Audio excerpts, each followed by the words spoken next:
सखी सहेली।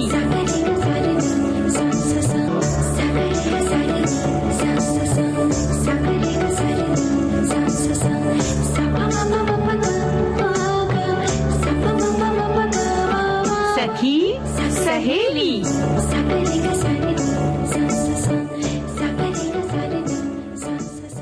सभी सखियों, सहेलियों और सखाओं को रेडियो सखी ममता सिंह का नमस्कार। और अरे दूसरी सखी तो गायब है, नजर ही नहीं आ रही है। आती होंगी, किसी काम में मसरूफ हो गई होंगी। बहरहाल आप सभी को नमस्कार। और देखिए क्या होता है कि जब हम सतर्क होके बैठे रहते हैं तो दुर्घटनाएं नहीं घटती हैं। ये कहा भी जाता है, सावधानी हटी दुर्घटना घटी। अब आप सोच रहे होंगे कि ये बात हम क्यों कर रहे हैं। दरअसल जब सतर्क रहते हैं तो हम सुरक्षित रहते हैं। जैसे ही सतर्कता हटती है वैसे ही असुरक्षित हो जाते हैं। तो आज का मुद्दा है सतर्कता है सुरक्षा का अहम कदम। और आज है संयुक्त राष्ट्र लोक सेवा दिवस। तो इस मुद्दे पर हम चर्चा करेंगे। अब आप सोच रहे होंगे कि दूसरी सखी नदारद है और ये हंसे जा रही है। हंस इसलिए रहे कि दूसरी सखी की एंट्री भी हो चुकी है, लेकिन अभी वो कुछ बोलेंगे नहीं, जरा सोच रही हैं कि क्या बोलें। तब तक हम गाना सुनवाएंगे, लेकिन हम विषय और बता दें कि हंसना बहुत ज़रूरी है। कब हंसते हैं, क्यों हंसते हैं, किन मुद्दों पर ज़्यादा हंसते हैं आप, ये ज़रूर बताइएगा। और आजकल तो जगह जगह हंसी के क्लब खुले हुए हैं, लाफ्टर क्लब। तो आपका क्या अनुभव है? आप क्या ऐसे क्लब में जाते हैं, ज्वाइन किया है आपने? और किन मौकों पर हंसते हंसते लोटपोट हो जाते हैं? अपने अनुभव साझा कीजिएगा विविध भारती के फेसबुक पेज पर जाकर www.facebook.com/VBS मुंबई। और एक विषय और है जो हम सखी विशेष के अंतर्गत रखते हैं। रानी रामपाल जो हॉकी खिलाड़ी हैं, इनके बारे में हम आपको जानकारी देंगे। संयुक्त राष्ट्र लोक सेवा दिवस, हंसना बहुत जरूरी है, सतर्कता है सुरक्षा का अहम कदम, और रानी रामपाल के बारे में जानकारी दी जाएगी। तो सुन लेते हैं एक गाना।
सखीना फिल्म का गाना था, लता मंगेशकर की आवाज, गीत और संगीत रविंद्र जैन का था। चंचल जी आ गई हैं आप, और अब देखिए हमने सखियों से गुफ्तगू कर ली है और उन्हें जानकारी भी दे दी है और उनके कमेंट भी आने शुरू हो गए हैं। और ममता जी, जो गाना था मैं हूँ खुश रंगे ही ना, तो सही बात है, खुश हर एक को रहना चाहिए। और जो खुश चेहरा होता है, जो मुस्कुराता चेहरा होता है, वो हम सभी को बहुत अच्छा लगता है, सभी को पसंद आता है। कहते हैं ना कि सामने वाला अगर थोड़ा नाराज भी हो, गुस्से में भी हो या किसी परेशानी में भी हो, तो अगर हमारा खुश चेहरा देखेगा तो कुछ तो हम उम्मीद कर सकते हैं कि थोड़ी सी हंसी, थोड़ी सी खुशी तो उसके चेहरे पे भी आए। बिल्कुल, जब खुश मिजाज चेहरा होता है तो अपने आप कदम ठिठक जाते हैं और थोड़ी सी गुफ्तगू करने का दिल करता है कि हम इनसे बोल बतिया लें, और जिन चेहरे पे हमेशा दूर से ही निकल लेते हैं, कन्नी काट लेते हैं। बहरहाल आज हम सुरक्षा की बात करते हैं। सतर्कता ही सुरक्षा का पहला कदम माना जाता है, और ये एक महत्वपूर्ण बात भी है। सतर्कता का मतलब ही है कि हमेशा चौकस और सावधान रहना, चौकन्ने रहना, ताकि भविष्य में किसी तरह के खतरे से हम बच सकें, किसी नुकसान से बच सकें। बिल्कुल, सावधान हमेशा रहना चाहिए। और ये एक मानसिक अवस्था हम कह सकते हैं, और ये वो मानसिक अवस्था है जो खतरों को हमें पहचानने में मदद करती है, और एक सक्रिय और सकारात्मक दृष्टिकोण भी है जो संभावित समस्या के प्रति हमें जागरूक रहने के लिए हमेशा प्रेरणा देता रहता है। सतर्कता का मतलब ही है अपने आसपास के वातावरण में जागरूक रहना, और हमें एक बात का ध्यान रखना चाहिए, जो सुरक्षा के नियम निर्धारित किए गए उन्हें पालन करना चाहिए, ताकि हम खतरे से बचे रहें। खास तौर से जब हम सड़क पर चलते हैं तो सड़क के लिए जो सुरक्षा के नियम हैं उनका पालन हमें जरूर करना चाहिए, और सतर्कता को एक आदत के रूप में अपने में ढाल लेना चाहिए। इसके लिए हमेशा जागरूक रहने और खतरों को पहचानने का अभ्यास भी होना बहुत जरूरी है। यदि हम सतर्क रहेंगे तो हम अपने और दूसरों के लिए एक सुरक्षित वातावरण बना सकेंगे। बिल्कुल, जैसे भी आपने कहा ना, सड़क पर चलते समय हम थोड़ी सी सुरक्षा या सावधानी बरतें, तो ये हमारे लिए भी अच्छा है और सामने वाले के लिए भी अच्छा है। क्योंकि जब किसी सावधानी ना रखने से दुर्घटना होती है तो एक पक्ष का नहीं बल्कि दोनों पक्ष का नुकसान होता है। इसी तरह अगर हम सड़क पार कर रहे हैं तो भी ज़रूरी है कि दाएं बाएं देख लें सड़क पार करने से पहले, और अजनबी व्यक्ति से अगर हम मिलते हैं तो किसी भी अजनबी से यूं ही बात ना करने लग जाएं, थोड़ा सोच समझ कर बात करें। इन चीज़ों की सावधानी भी बहुत ज़रूरी है। अगर किसी सार्वजनिक स्थान पर हम जा रहे हैं, यानी कि बस में हैं, रेल में हैं या किसी पार्क वगैरह में भी अगर हैं, तो सामान का लेन देन नहीं करना है, इन बातों का ध्यान रखना है। छोटे बच्चे अगर हमारे साथ में हैं यात्रा करते समय या पार्क में घूमते समय, तो उन्हें बिल्कुल अकेला नहीं छोड़ना, क्योंकि बड़े चंचल मिजाज होते हैं बच्चे और भाग जाते हैं हाथ छुड़ाकर। और अगर वो बहुत दूर निकल गए, आपकी पहुंच से आगे निकल गए, तो कहीं कोई खतरा ना हो, इसीलिए उस खतरे को पहचान कर पहले से ही सतर्क या सावधान हमें रहना है, बच्चों को समझा कर रखना है। बच्चे तो बच्चे, कई बार बड़ों को भी समझाना बहुत ज़रूरी हो जाता है। वो बड़े जो किसी मानसिक रोग के शिकार होते हैं, जो जिनमें याददाश्त की बहुत कमी होती है, अल्जाइमर्स नाम की एक बीमारी है, अगर किसी को है तो बहुत सावधानी बरतनी पड़ती है। हम आपको एक वाकया साझा कर रहे हैं कि शादी का मौका था एक जगह, और शादी की भीड़ भाड़ में एक पति पत्नी थे, वो बाकायदा साथ साथ खाना खाते, साथ साथ सब रहते। भाई हमने और कुछ लोगों ने पूछा कि कितनी अच्छी जोड़ी है, पति पत्नी हमेशा साथ साथ रहते हैं, यहाँ तक कि नाश्ता खाना से लेकर यहाँ तक कि जब लेडीज संगीत हो रहा था तब भी वो अपने पति को साथ लेकर बैठी थी। तो बड़ा अच्छा लग रहा था, हम तारीफ कर रहे थे। लेकिन जब शादी हुई, शादी के अगले दिन थोड़ी सी इधर उधर अफरा तफरी मची होगी, मतलब लोग अपने काम में मसरूफ हो गए, और उसके बाद देखा तो उनके पति महोदय नहीं है। पहले तो घर में गायब है, घर मतलब होटल में शादी थी। फिर ढूंढा गया उन्हें कहाँ जाए, और शहर भी नया, क्योंकि शादी अपने शहर से छोड़कर दूसरे शहर में हो रही थी। अब जब पता चला कि वो तो होटल के किसी भी कमरे में नहीं है, सारे कमरे में जांच पड़ताल करवा ली गई, दिखवा लिया गया। मतलब सोचिए कि इस मुहिम में कितना वक्त लगा होगा, घंटे 2 घंटे तो सिर्फ होटलों में देखने में ही लग गया, पता करने में। फिर उसके बाद सड़कों पर, दुकान में, आसपास जितने रेस्टोरेंट थे, टेलीफोन एक्सचेंज, सब जगह देख लिया। पुलिस स्टेशन में खबर कर दी गई। फिर पता चला कि एक पास की दुकान में कहीं अंदर की ओर बैठे चाय पी रहे थे और चाय पी के उठ के फिर वहां से कहीं और चले गए, फिर किसी दुकान, मतलब 3-4 दुकानों से पता चला कि अभी अभी एक बंदा आया था, यहाँ पे चाय पी, यहाँ से पेन खरीदी, यहाँ से ऐसे। तो इतनी मशक्कत करनी पड़ी, मतलब वो 3-4 घंटे बहुत मुश्किल के बीते। अब सोचिए कि कितना तनाव घर वालों को हुआ होगा, घर वाले क्या जितने रिश्तेदार थे सभी परेशान हो तो गए। बिल्कुल, अगर ऐसे रोग से कोई ग्रसित है तो ये सावधानी आपको बरतनी है कि उन्हें अकेला नहीं छोड़ना है, उनके इर्द गिर्द जरूर रहें। और छोटे बच्चों के संदर्भ में हम बात कर रहे थे, तो जब उन्हें कहीं साथ लेकर जाएं, अजनबियों से दूर रहने के बारे में तो हम उनको समझाएंगे ही, साथ में एक चीज़ और कर सकते हैं कि घर का पता उन्हें याद करवा दिया जाए। और पता याद करवाने के लिए बहुत अच्छा होता है कि आसपास की जो जगह होती हैं, कोई मंदिर है, कोई व्यायामशाला है, कोई स्कूल है, कोई हॉस्पिटल है, ऐसे जो लैंडमार्क है उनको बताएं और कुछ जरूरी नंबर याद करवा दें। चंचल जी, सबसे अच्छा तरीका है कि कागज पर उनके कागज पर पता और टेलीफोन नंबर लिखकर बच्चों की जेब में डाल देना चाहिए, क्योंकि बच्चे कई बार इतने समझदारी का वो नहीं दिखाते, समझदारी नहीं दिखाते हैं। तो उनकी जेब में अगर कागज पड़ा होगा तो लोग जब गुम जाते हैं बच्चे तो सबसे पहले जेब टटोलते हैं, देखते हैं कोई कागज है, कोई पहचान पत्र है। और अब आजकल तो जो आधार कार्ड वगैरह जो बनाया जाता है वो सब भी डाला जा सकता है। और महिलाओं की सुरक्षा के संदर्भ में अगर हम ये बात करें तो सावधानी, सुरक्षा उनके लिए भी ज़रूरी है। जब वो घर से बाहर हों तो परिवार से संपर्क बनाकर रखें।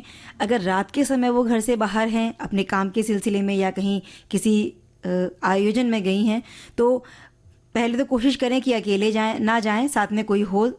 और रोशनी अगर कम हो ऐसी जगह पर जाने से बचें। पैदल चलने की बजाय किसी सार्वजनिक परिवहन का इस्तेमाल कर सकती हैं आप। और आत्म सुरक्षा के जो उपकरण हैं, जो बहुत सारी महिलाएं रखती भी हैं, जैसे मिर्च पाउडर है, कैंची है, स्प्रे है, ऐसी चीज़ें भी आप अपने बैग में रख सकती हैं। इसके अलावा जो आपातकालीन सुरक्षा के लिए कुछ ऐप और टोल फ्री नंबर जारी किए गए हैं, उनका भी उपयोग आप कर सकती हैं। और क्या होता है, सिर्फ ये तो सुरक्षा की बात हुई, लेकिन आजकल ऑनलाइन सुरक्षा भी बहुत ज़रूरी है। साइबर ठगी भी हो रही है। साइबर ठगी से बचने के लिए हर क्लिक, हर कदम पर सावधान और सतर्क रहें, ये बहुत ज़रूरी होता है। हर थोड़ी देर में एक मैसेज आ जाता है जिस पर लगता है कि क्लिक कर दें, लेकिन अपनी उंगली को बचा के रखिए, अपने मन को बचा के रखिए कि यहाँ पर कितना भी प्रलोभन हो उसे टच मत करिए जब तक कि कोई जानकारी ना हो। और अब एक गाना सुन लेते हैं, फिर और कुछ बातें करते हैं।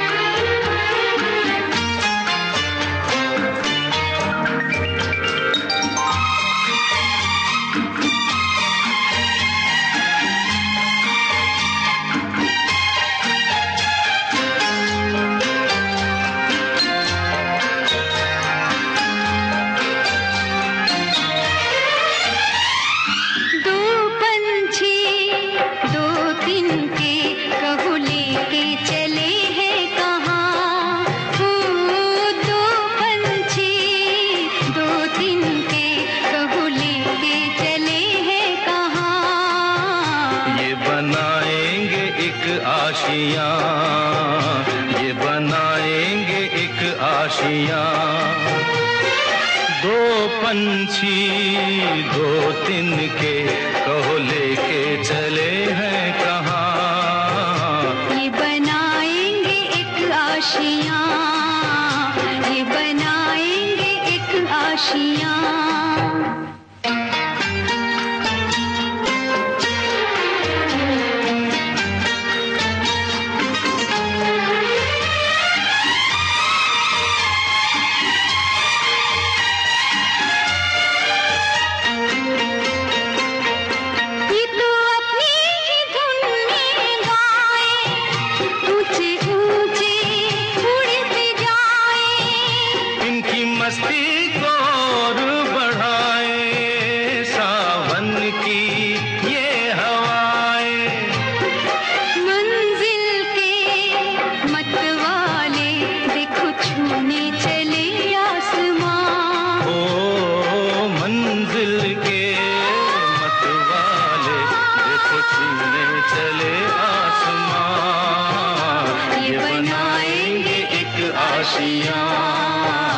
ये बनाएंगे एक आशियाँ।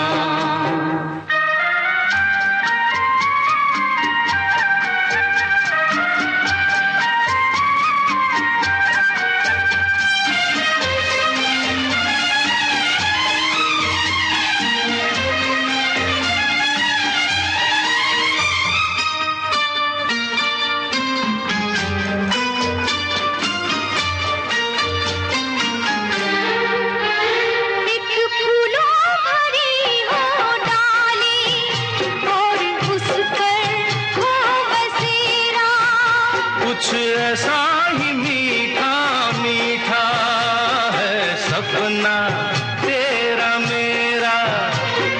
ये सपना सच होगा कह रही धड़कनों की जुबान। ओ ये सपना सच होगा कह रही धड़कनों की जुबान। हम बनाएंगे एक आशियाँ, हम बनाएंगे एक आशियाँ।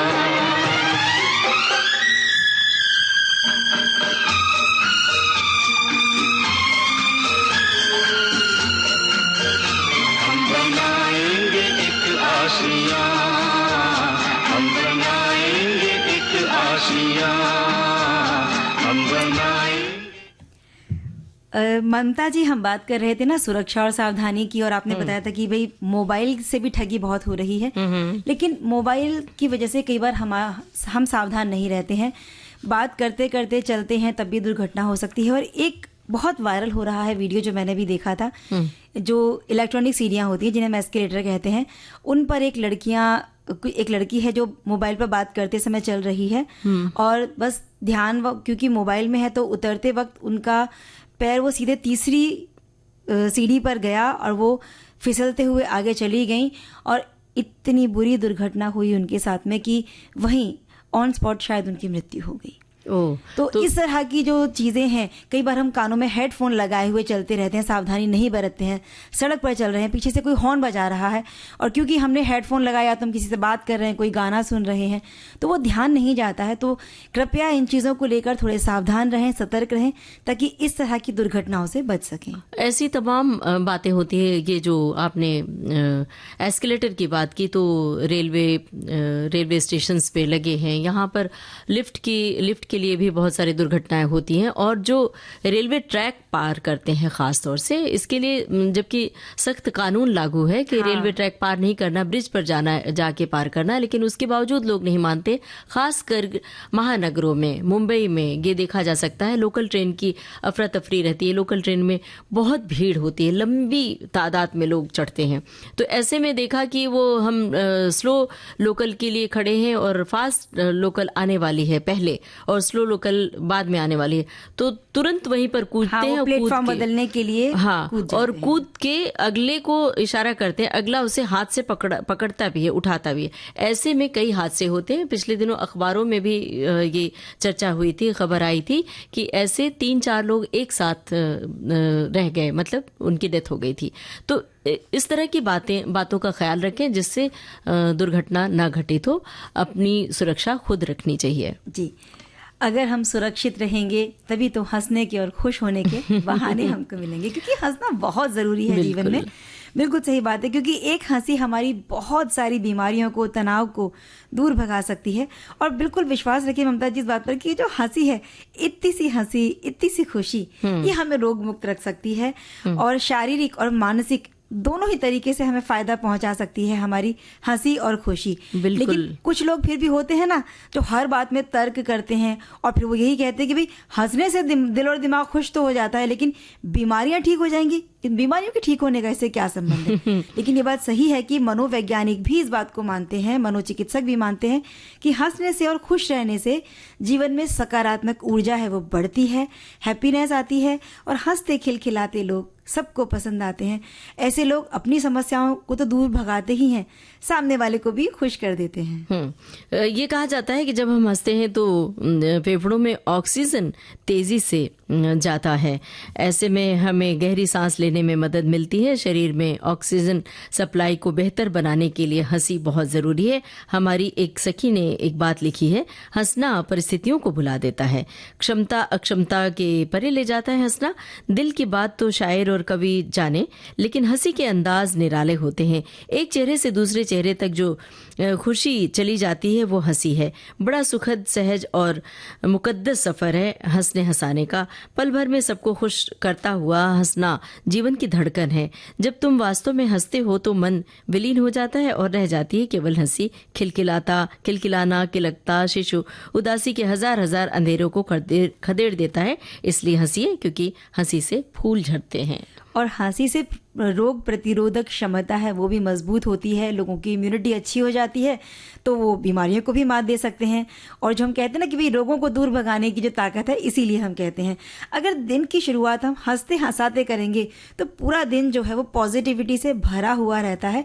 और कहते हैं कि हंसने से मेलाटोनिन नाम का एक हार्मोन है जो अधिक मात्रा में हमारे शरीर में बनता है और इससे रात को नींद भी बड़ी सुकून भरी आती है। इसलिए जिन्हें नींद ना आने की समस्या है वो भी अगर हंसे और खुश रहेंगे तो उनकी नींद में भी कोई विघ्न बाधा नहीं पड़ेगी।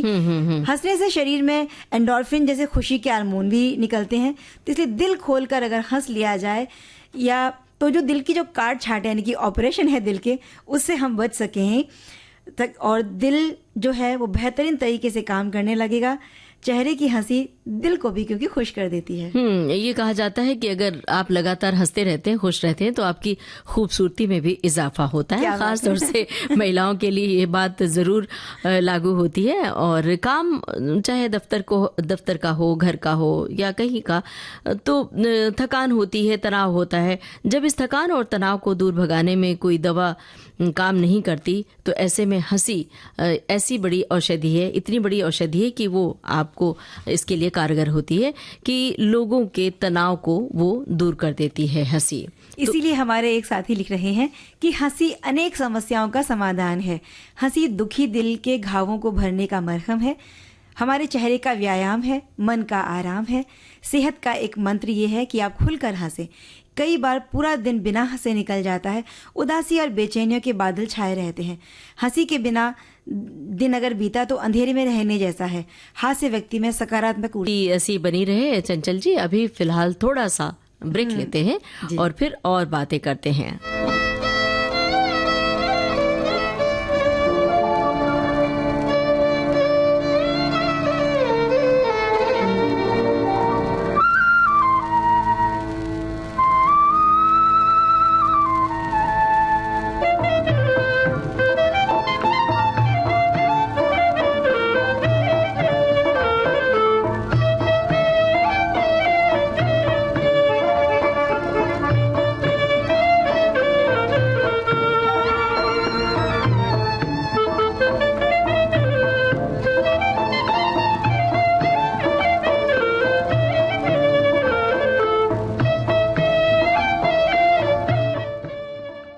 विविध भारती से यह है कार्यक्रम सखी सहेली।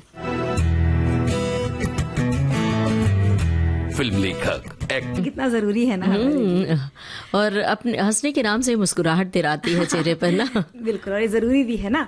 तो हमारे जो साथी हैं वो भी इस बार बहुत सारी बातें लिख रहे हैं, तो एक बार आप जरा हंस लीजिए।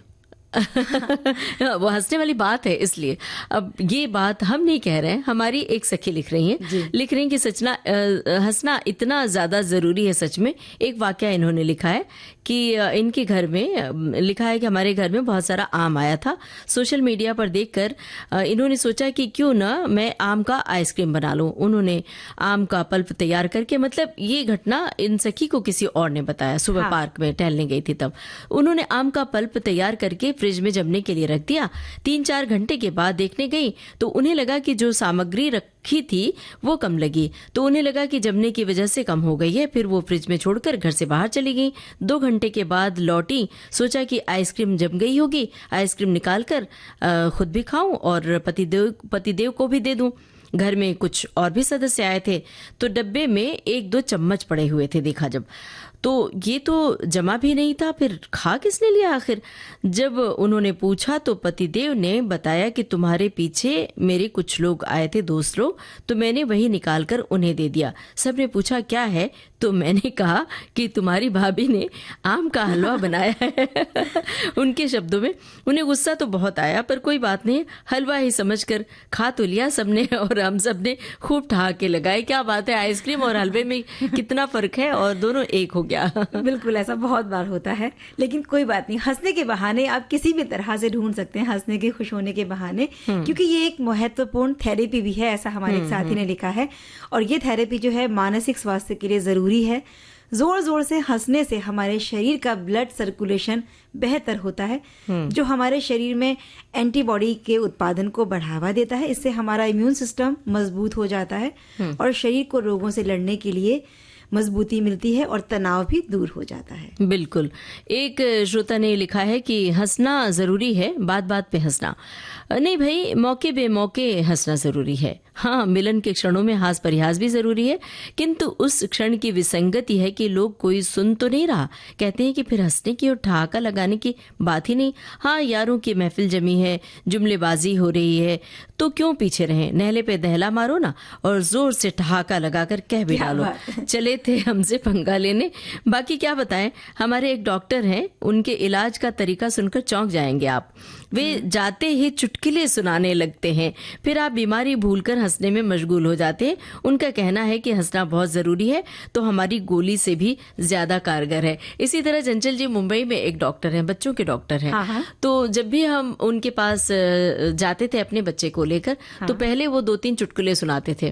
तो जब मैं अपने बच्चे को उनको दिखाती तो जो रोता हुआ बच्चा, जितने रोते हुए बच्चे आते थे सब पहले चुप हो जाते थे और पता नहीं क्या जादू करते थे, हंसाते थे और बच्चा भी हंसने लगता था, माँ बाप तो हंसते थे। तो ये आलम होता है, हंसने में इतनी ताकत है। जादू कह सकते हैं कि वो हंसी का और खुशी का ही है, और ये जादू सब उस हंसी में होना ही चाहिए जो अपने जादू में ऐसा सबको कहते हैं ना कि उलझा देता है कि वो जो तनाव है, जो भी आपकी बीमारी का दर्द है, दुख है, वो कम हो जाता है और मांसपेशियां 45 मिनट तक आराम महसूस करती हैं हंसने से। ये हमारे एक साथी ने हमें लिखकर बताया है, क्योंकि इससे रोग प्रतिरोधक क्षमता बढ़ती है। तो हमारे सभी साथियों ने लिखा है हंसने से तनाव के हार्मोन हैं वो कम हो जाते हैं और जो रोग से लड़ने की कोशिकाएं हैं, संक्रमण से लड़ने की ताकत है, एंटीबॉडीज हैं, ये बढ़ जाते हैं। इसीलिए आप हंसा करिए, ये बहुत जरूरी है। अब एक श्रोता ने इसी तरह की एक बात और लिखी है, लिखा है कि हंसना आपका दुख कम कर देता है, साथ ही साथ आपकी सेहत को भी ठीक करता है, आपके मन को एक तरफ ताज़ा नया रूप भी प्रदान करता है और हंसना बहुत अच्छी एक्सरसाइज भी है जिसमें आप फिट रह सकते हैं।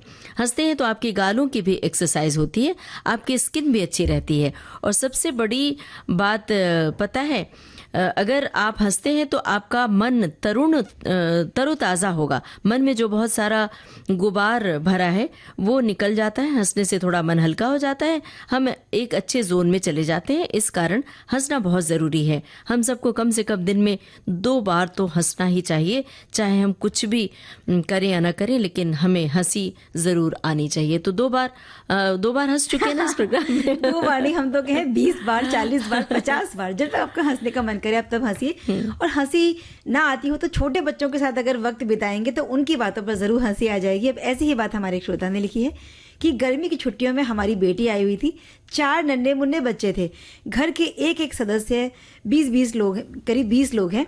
हम सबके चेहरों पर बच्चों को देखते ही खुशी और मुस्कुराहट आ जाती थी। घर का माहौल बिल्कुल बदल गया था। बच्चों के साथ सभी गुब्बारे से खेलने लग जाते थे और अपनी उम्र से 10 साल छोटा महसूस करते थे। तो बच्चों के साथ रहने के ये फायदे होते हैं। बिल्कुल सही कहा। एक श्रोता ने लिखा, स्वस्थ रहने और बीमारियों से लड़ने के लिए शरीर की प्रतिरोधक क्षमता का मजबूत होना बहुत जरूरी है, जिसके लिए पौष्टिक आहार खाने की सलाह दी जाती है। और भी कुछ लिखा है कि हंसने से क्या क्या फायदे होते हैं। चेहरे की आहार के साथ साथ चेहरे की मुस्कुराहट भी आपकी प्रतिरोधक क्षमता को बढ़ाती है। जी हाँ, रोग प्रतिरोधक क्षमता खुश और हंसते रहने से भी बढ़ती है। भाई ये तो आजमा के देखना बहुत जरूरी है। तो ममता जी, अगर इतने सारे फायदे हैं हंसने के, तो फिर हमें भी ना हर बात में हंसी के बहाने ढूंढ लेने चाहिए, और क्यों ना हम भी कुछ ऐसा करें जिससे हर दिन हम हंस सकें, खुश रह सकें और अपने इर्द गिर्द भी हम खुशियां ही बखेरें। अगर कोशिश हम करेंगे तो हंसने के बहाने ज़रूर हमें मिल जाएंगे, और अपने दोस्तों के साथ, परिवार के साथ समय बिताएं, उनके साथ बातचीत करें, मजाक करें। और अगर फिर भी हंसी ना आए तो कुछ कॉमेडी शो देख सकते हैं, हास्य फिल्में देख सकते हैं, स्टैंड अप कॉमेडी देख सकते हैं, हास्य कहानियाँ पढ़ सकते हैं। नहीं तो हंसी के जो व्यायाम है, जैसा आपने शुरू में बताया ना कि बहुत सारे बागों में, सुबह हम बगीचे में अगर जाएंगे टहलने के लिए, तो जो लोग योगा करते हैं, व्यायाम करते हैं, वो ठाके लगाकर हंसते हुए नजर आएंगे। बस उनकी टोली में शामिल हो जाइए। आजकल दरअसल हंसाना बहुत मुश्किल है। ये कहा जाता है ना कि रुलाना आसान है, हंसाना मुश्किल है, क्योंकि हर कोई इतने ज़्यादा तनाव में होता है, स्ट्रेस में होता है कि जल्दी से हंसी वाली बात लोग समझते ही नहीं। तो ऐसे में आसान है कि आप कोई न कोई लाफ्टर क्लब ज्वाइन कर लें। ये जो पार्क में घूमने की बात हम सब ने कही है, तो वहाँ जाएं और झुंड के झुंड जब कोई एक दो हंसने लगते हैं तो अपने आप तीसरे को हंसी आती है और चौथे, पांचवें, छठे और पूरा का पूरा जो झुंड होता है, ग्रुप होता है, हंसने लगता है। तो इस तरह भी हंसी को अपने जीवन में आप शामिल कर सकते हैं और गीत संगीत का दामन थामे रहें तो खुश ऐसे ही रहेंगे। एक गाना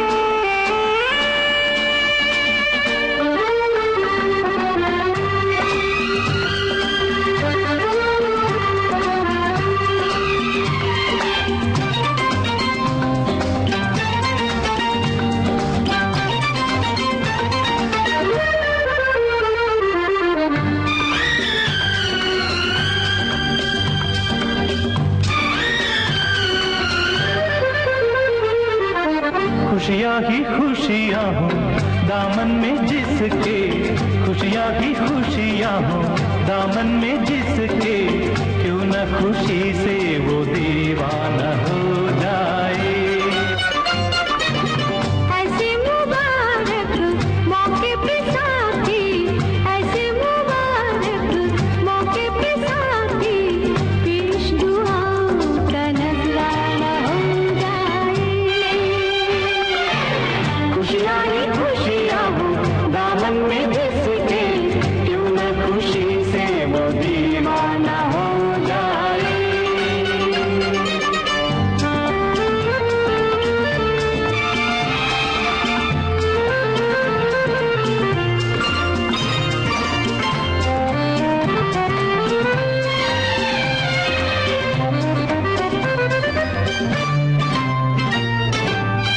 देश समझा हमको जमाना, शुक्र करो कि समझ तो गया, संग रहने का ख्वाब सुहाना, बन के हकीकत सच तो गया। तुम जो कहो तो महफिल से कह दें, तुम जो कहो तो सारी महफिल से कह दें, पल भर में मशहूर अफसाना हो जाए। खुशियाँ ही खुशियाँ हो दामन में जिसके, क्यों न खुशी से वो दीवाना हो जाए।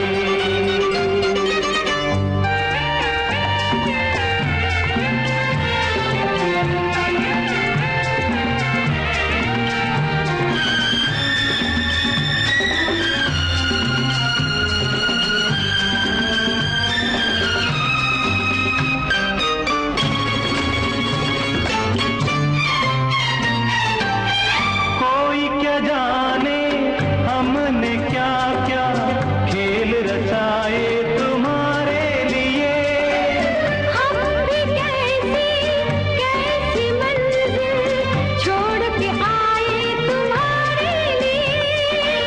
कलियां ही कलियां महका दो ऐसे, कलियां ही कलियां महका दो ऐसे, कि आबाद दिल का ये वीराना हो जाए। खुशियाँ ही खुशियाँ हो दामन में जिसके, क्यों न खुशी से वो दीवाना हो जाए।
खुशियाँ ही खुशियाँ हो दामन में जिसके, क्यों ना खुशी से।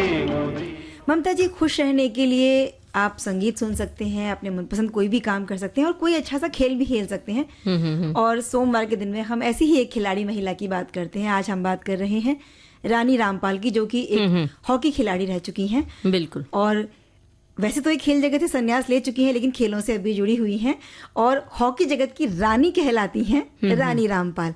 और सचमुच इनकी ये जो काबिलियत है, गोल करने की इनकी क्षमता है, इन्होंने दुनिया की बेहतरीन महिला खिलाड़ियों में इनका नाम शुमार किया।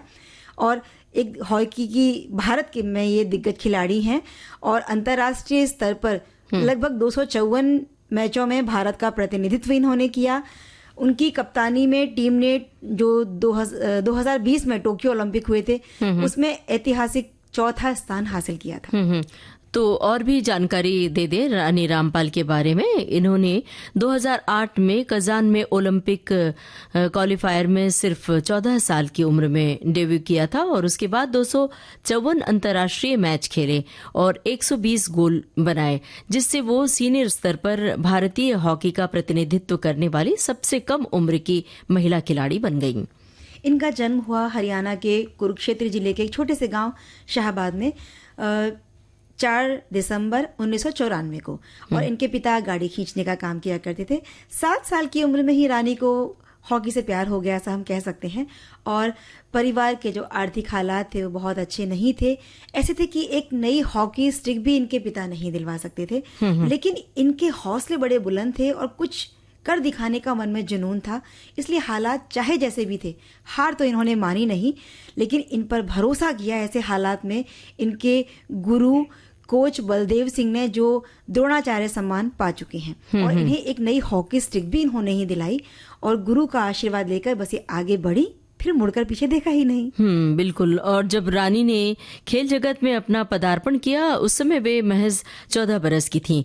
वो उस भारतीय टीम का हिस्सा थीं जिसने 2009 में एशिया कप में रजत पदक जीता था और 2010 के खेलों में भारत के लिए 7 में से 5 गोल किए और young player of the tournament का पुरस्कार हासिल किया। और 2014 एशियाई खेलों में उन्होंने भारत को कांस्य पदक दिलाने में मदद की थी। भारत की इस बेटी ने हॉकी स्टिक थामकर महज 15 साल की उम्र में विश्व कप में अपना डेब्यू किया और भारत के लिए सबसे कम उम्र में वर्ल्ड कप खेलने वाली खिलाड़ी बन गई।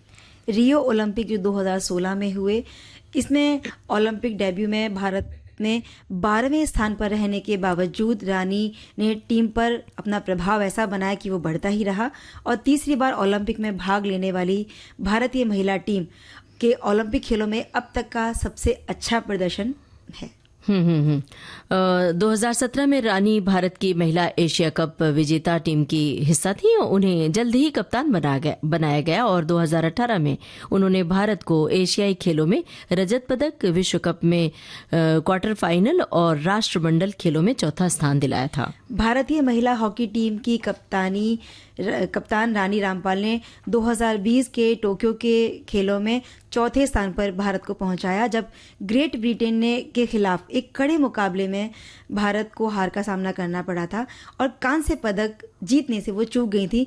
इन खेलों में ज़रूरत पड़ने पर रानी फॉरवर्ड से मिडफील्डर के रूप में भी खुद को ढालकर भारत के लिए अहम गोल किए और अपने खेल से सभी को बहुत प्रभावित भी किया था। और तीसरी बार ओलंपिक में भाग ले रही भारतीय महिला टीम का ओलंपिक खेलों में ये अब तक का सर्वश्रेष्ठ प्रदर्शन था। इसी बरस यानी 2020 में उन्हें मेजर ध्यानचंद खेल रत्न और पद्मश्री पुरस्कार से सम्मानित किया गया था।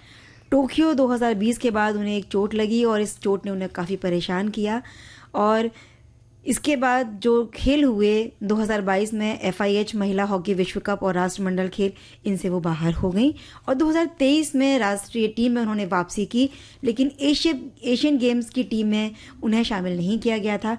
2023 में रानी को हॉकी इंडिया द्वारा भारत की अंडर 17 टीम का कोच बनाया गया और 2024 में रानी ने खेलों से संन्यास ले लिया। हालांकि खेलों से वो अलग कभी नहीं हुई। रानी ने हॉकी इंडिया लीग सुरमा हॉकी क्लब के लिए कोच और मेंटर की भूमिका भी निभाई।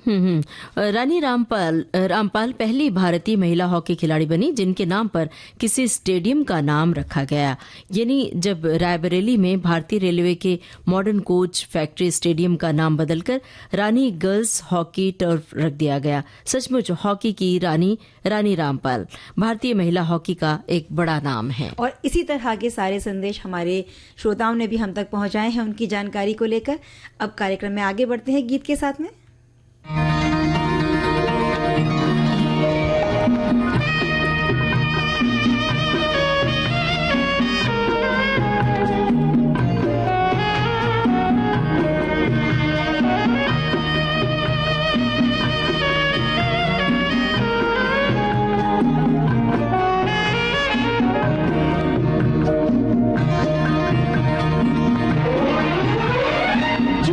बहारों का समा प्यार की उमंगे हैं जवान, होठों पे तराने चले हैं दो दीवाने, प्यार की बसाने दुनिया।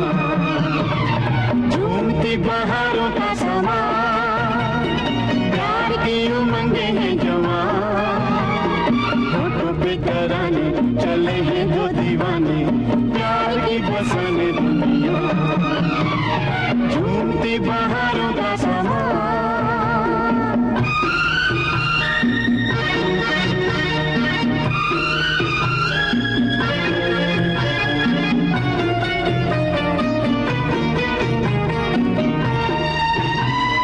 गीत कोई प्यार का सुनाती है हवा, आज मेरे संग संग गाती है हवा।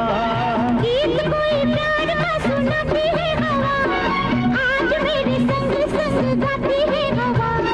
दिल से दिल मिले फूल से खिले मुस्कुराती है वादियाँ, झूमती बहारों का समा प्यार की उमंगे हैं जवान, होठों पे तराने चले हैं दो दीवाने, प्यार की बसाने दुनिया। झूमती बहारों का समा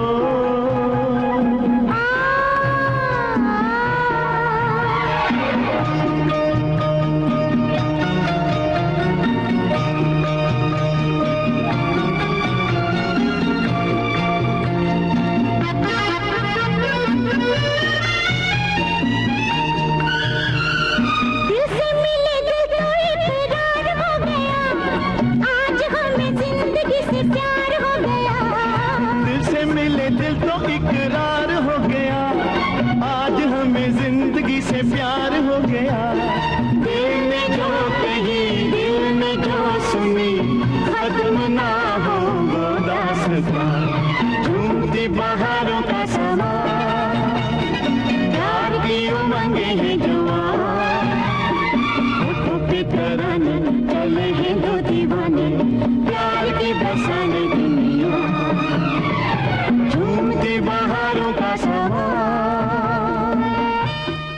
चंचल जी, आज एक महत्वपूर्ण दिन है, संयुक्त राष्ट्र लोक सेवा दिवस है ना? हाँ जी, सार्वजनिक संस्थानों और लोक सेवकों के मूल्य की सराहना करने के उद्देश्य से संयुक्त राष्ट्र लोक सेवा दिवस 23 जून को इसका आयोजन किया जाता है। और इस दिन दुनिया भर के सभी क्षेत्रों के विकास में सार्वजनिक सेवा और योगदान उनकी भूमिका पर जागरूकता का प्रयास किया जाता है। संयुक्त राष्ट्र लोक सेवा दिवस प्रथाओं और तरह तरह की रणनीतियों पर चर्चा करने के लिए और जो भी महत्वपूर्ण मुद्दे होते हैं उन पर बातचीत करने के लिए एक मंच प्रदान करने के लिए भी ये दिवस मनाया जाता है। और आज एक विशेष दिन और है, अंतर्राष्ट्रीय विधवा दिवस। हम सब अपनी शादी को लेकर बहुत सारे सपने सजोते हैं। वो एक बेटी है, चाहे बहन है, चाहे माँ है, तो शादी के बाद वाले जीवन को लेकर बहुत सारे अरमान होते हैं। लेकिन ये सपने सभी के पूरे हो जाएं ऐसा ज़रूरी नहीं होता है, क्योंकि हम में से कई लोग ऐसे होते हैं जब लोग हादसे का शिकार हो जाते हैं शादी के बाद, किसी बीमारी या कई बार एक्सीडेंट की वजह से भी विधवा हो जाती है महिला। तो उन्हें जब पति नहीं रहता रहता है तो उन्हें विधवा की संज्ञा दी जाती है। और ऐसे में जब किसी महिला के साथ ऐसी कोई अनहोनी होती है, यानी कि उसके जीवन साथी का साथ छूट जाता है, तो उसके हाथ दुख और निराशा लगती है। जो भी सपने उसने संजोए थे अपनी आने वाली जिंदगी के लिए, वो सब टूट के बिखर जाते हैं। और इतना ही नहीं, शिक्षा का इतना प्रचार प्रसार होने के बावजूद आज समाज में विधवाओं की जो स्थिति है वो यही है कि अभी भी उन्हें सम्मान की नज़र से नहीं देखा जाता, जिसकी वो असल में हकदार होती हैं। अब एक तो जीवन साथी को खो देने का दुख होता है, उनके भीतर एक खाई सी बन जाती है, और अपने पति से अलगाव का जो दुख होता है, वो मानसिक अवस्था होती है, पीड़ा और संतरास से गुजर रही होती है। उस पर तरह तरह की तोहमतें लगाए जाते हैं, तरह तरह के नियम कानून बनाए जाते हैं कि एक विधवा स्त्री को सफ़ेद कपड़ों में रहना चाहिए, बिंदी नहीं लगाना चाहिए, टिक्का ये सिंदूर नहीं लगाना चाहिए, चूड़ियाँ नहीं पहननी चाहिए। तमाम तरह की कुरीतियाँ होती हैं जिससे उन्हें गुजरना पड़ता है। यहाँ तक कि जब पति नहीं रहते तो तरह तरह के जो नियम बनाए जाते हैं कि बैठ के बाकायदा लोग इकट्ठे होते हैं, फिर पूजा पाठ होती है और उसके बाद अच्छे आयोजन का हिस्सा उन्हें नहीं बनाया जाता है। ये चूड़ी तोड़ने की जो प्रथा होती है, ये सब की जाती है। तो ये जो प्रथाएं हैं, ये कोई प्रथा नहीं है, ये कुरीति का हिस्सा है। इसको बढ़ावा देने की बजाय इस तरह की कुरीतियों को तोड़ना चाहिए। तो बिल्कुल उन महिलाओं को सम्मान और उनका हक दिलाने के लिए ही 23 जून को अंतर्राष्ट्रीय विधवा दिवस मनाया जाता है। इसके अलावा एक और खास दिन है, यह है अंतर्राष्ट्रीय ओलंपिक दिवस, जो कि ओलंपिक के इतिहास में 23 जून का दिन क्योंकि खास अहमियत रखता है, इसलिए ये दिन मनाया जाता है। और अंतर्राष्ट्रीय ओलंपिक दिवस खेल, स्वास्थ्य और एक साथ रहने का एक उत्सव है, और ये हमें क्रियाशील और आगे बढ़ने के लिए प्रेरित करता रहता है। एक और खास दिन हम कह सकते हैं कि आज है अंतर्राष्ट्रीय महिला इंजीनियरिंग दिवस, और ये दिन महिला इंजीनियरों की उपलब्धियों का उत्सव मनाने और उन महिलाओं को जिन्होंने इंजीनियरिंग के क्षेत्र में कुछ हासिल किया है उनको प्रोत्साहित करने के लिए मनाया जाता है। और चंचल जी, हमने जो अंतर्राष्ट्रीय महिला विधवा दिवस पर हमने बात की थी, उस पर एक बात और बताना ज़रूरी है, वो ये कि हमारे देश में से महिलाओं की स्थिति के सुधार लाने के लिए कई महापुरुषों ने बीड़ा उठाया। उसमें से ईश्वर चंद्र विद्यासागर भी थे। इन्होंने एक चुनौतीपूर्ण काम किया था। 7 दिसंबर 1856 को कोलकाता में पहली बार विधवा पुनर्विवाह करवाया था। तो इससे हमें प्रेरणा लेनी चाहिए। अगर कोई स्त्री विधवा हो गई है तो उसकी दूसरी शादी नहीं होनी चाहिए। इस मिथ से, इस कुरीति से बाहर आना चाहिए। बाकायदा दूसरी शादी हो सकती है। अब प्रोग्राम का आखिरी गीत ये।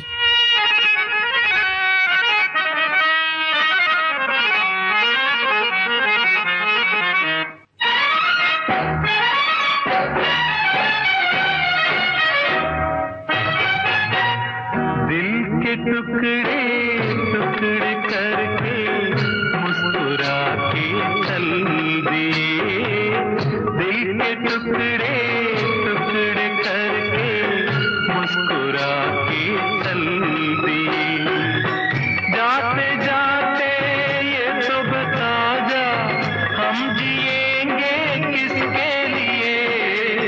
दिल के टुकड़े टुकड़े करके मुस्कुरा के चल दिए, दिल के टुकड़े टुकड़े करके मुस्कुरा के चल दिए।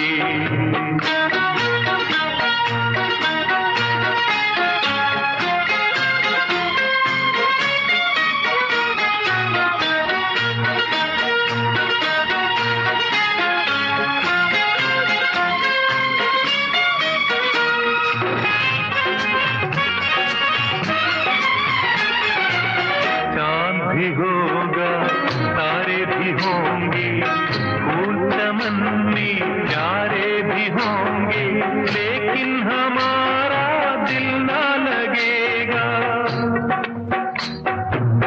भीगेगी जब जब रात सुहानी, आग लगाएगी रुत मस्तानी, तू ही बता कोई कैसे जिएगा?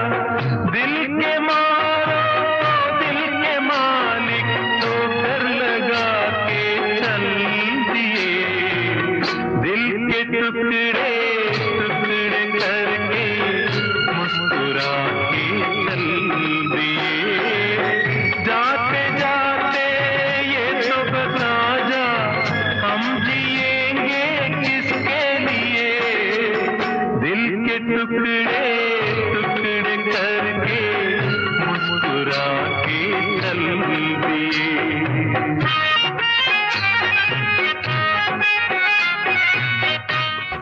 दादा फिल्म का गाना था, ये सुदास की आवाज थी, कुलवंत जानी के बोल थे, उषा खन्ना का संगीत था। और चलने का सह तो हमारा भी हो गया। बिल्कुल।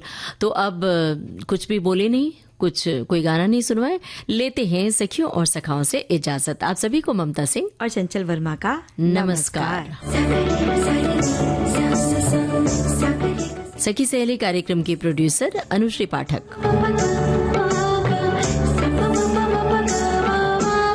सखी सहेली।